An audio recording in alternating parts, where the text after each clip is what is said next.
You've just gone out and bought yourself an E92 M3 and you're ready to hike up your big boy pants and hit the road. So you find that button on the steering wheel that says M to unleash the full potential of the car. But I'm here to tell you that button is meaningless until you've set it. Cars have gotten pretty complex in the last 10-15 years, and even though the E92 M3 started in 2008, there's still quite a few buttons in this car in order to adjust the dynamic controls. You've got power, which is going to adjust your throttle response. If you've optioned it, you've got EDC with Sport, Sport Plus, and Comfort mode, and you've got a DSC button, among some other things that are hidden in the M menu. For the most part on your daily commute, you're probably driving in comfort mode amongst all of these dynamic settings. However, once in a while, you find the right road, the right on-ramp, or the right moment that you want the car to be set up exactly as you prefer. For that, we have the M button.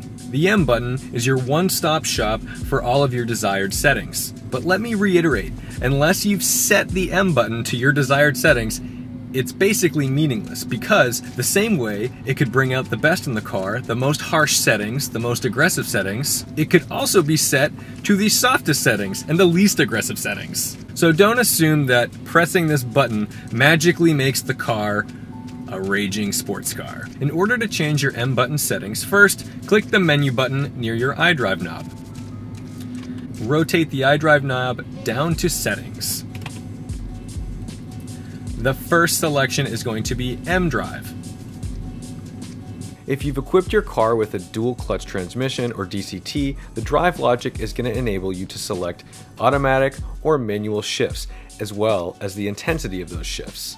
EDC is going to determine your suspension settings.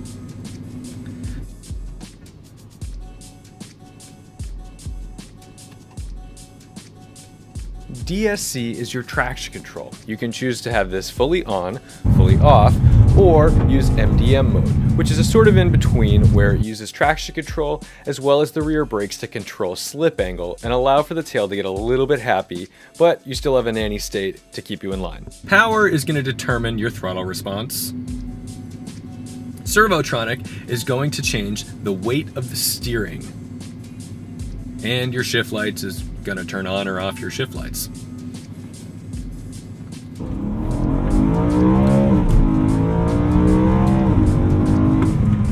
So now that you know how to set the M button, you might wonder, what settings should I be using? That's a really good question. I'll tell you what my settings are and why. For the transmission, I use Drive Logic S4. The reason for this is because harsher drive logics give more of a jolt when you upshift or downshift. Typically, if I'm putting it in M mode, I'm actually driving aggressively, and if I'm putting the car on the edge of grip, a jolt from the transmission may set the rear end away. EDC. I usually leave it in comfort mode because I have to assume that I'm driving on New England roads.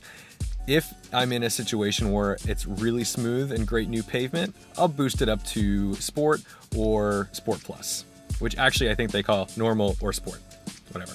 The DSC function is probably the most interesting because the only way to access MDM mode, which is the M dynamic mode, is through the M button.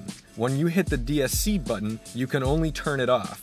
You cannot get into MDM mode unless you have it set on your M button. I leave the power mode in normal because I'd rather have more resolution when I'm driving aggressively on my throttle response. Servotronic I could take or leave. Right now I've got it on Sport, sometimes I put it on normal. It's really up to you whether you want the steering to be weighted up more or less. And the shift lights, this is my favorite part of the M button because with the push of a button, I've got my shift lights on. I like that a lot. The shift lights are fantastic when you're driving aggressively because it lets you know when you need to make that upshift. I hope this gives you a little more insight onto how to use your BMW M3 and how to set the dynamic controls that are available in the car. Thank you so much for watching. Thank you for subscribing, and don't forget to respect the drive.